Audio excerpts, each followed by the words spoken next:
I've officially lost 100 pounds. And the biggest thing I learned had nothing to do with the motivation. For years, I truly thought I had to be absolutely miserable for weight loss to work. I thought I had to suffer. I would try, and eventually I would burn out. But this time became different. Not because I suddenly became disciplined overnight, but because I stopped trying to hate myself and shame myself into changing. And I've lost count of how many times I've tried to lose weight unsuccessfully. The amount of times where there was a sliver of hope and it all would come crashing down every single time.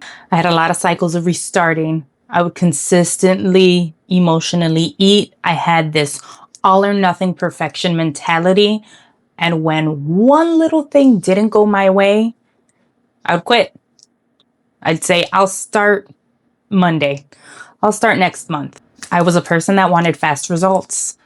I didn't really want to put in the work. I just wanted it to happen.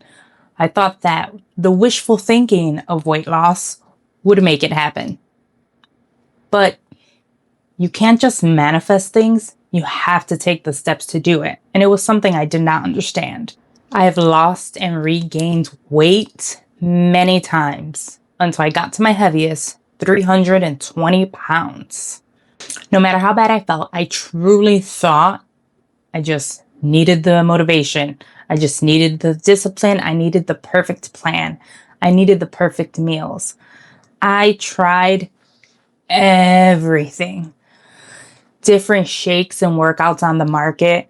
I lost tons of money just working on the promises of others. Me shaming myself didn't work. People looking at me funny didn't work.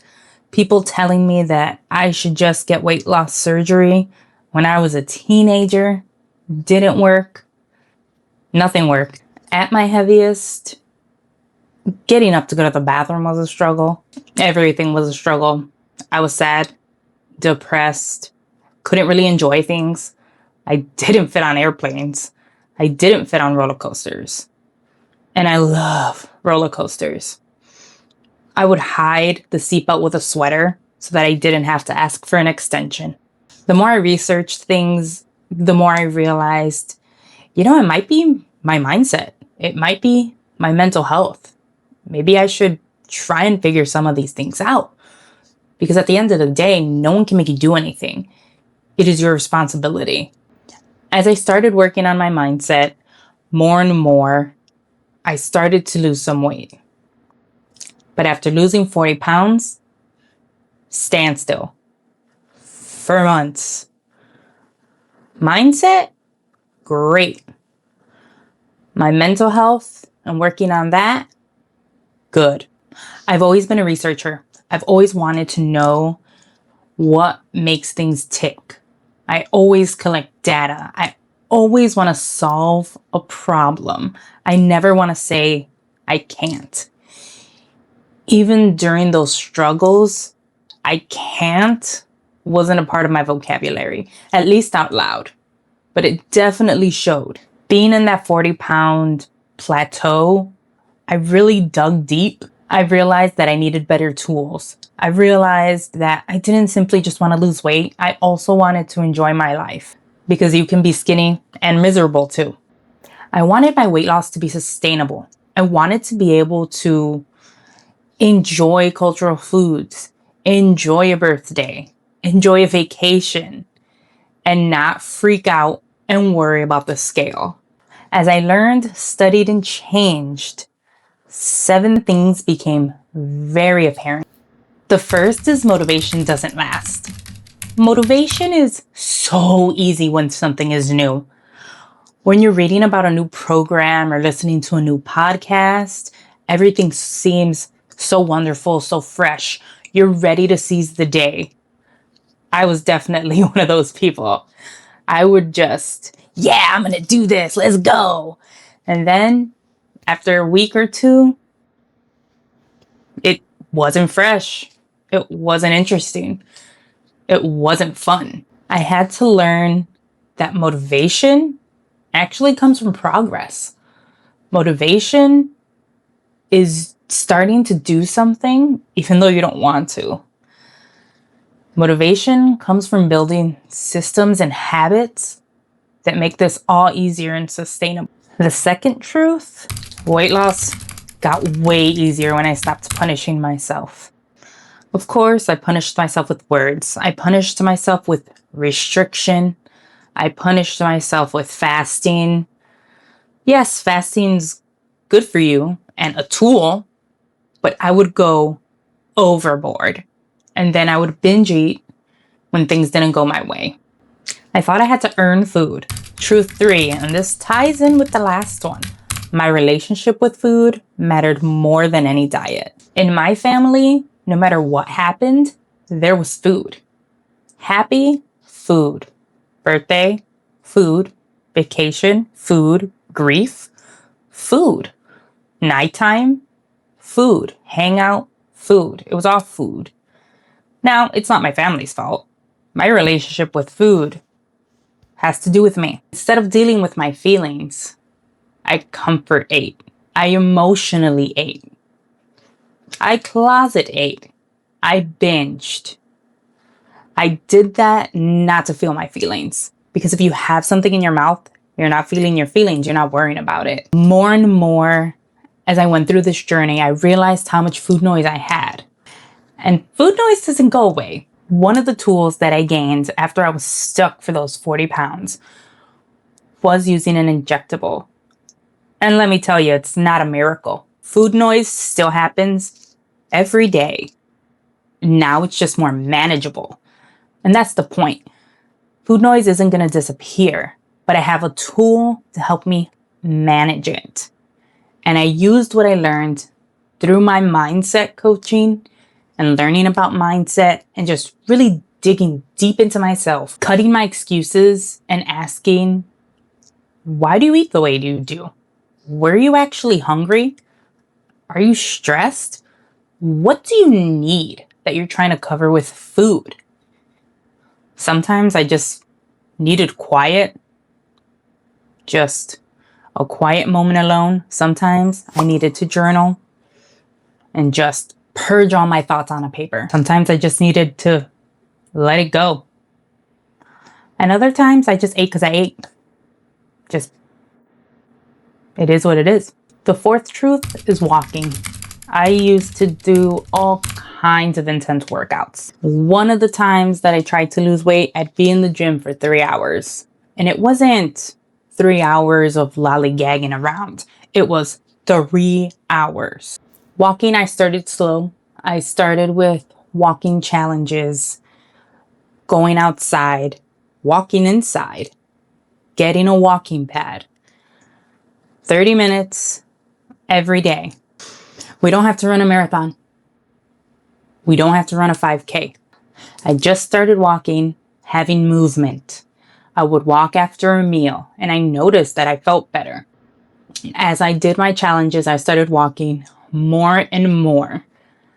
And not only did it help me lose weight, it also helped my stamina and endurance. Walking removed my resistance to workouts. Truth 5. The scale isn't the only proof of progress. Before, I was obsessed with the scale. I would go on the scale all the time. And depending on that number, depended if I was having a good day or a bad day. A good day or a I'll start Monday kind of day. When the scale was bad, I would emotionally spiral. I would call myself every name in the book. I wouldn't try and find the solution or figure it out. I just thought, all is lost. Throughout my journey, I learned how to take that negativity I had with the scale and flip it around.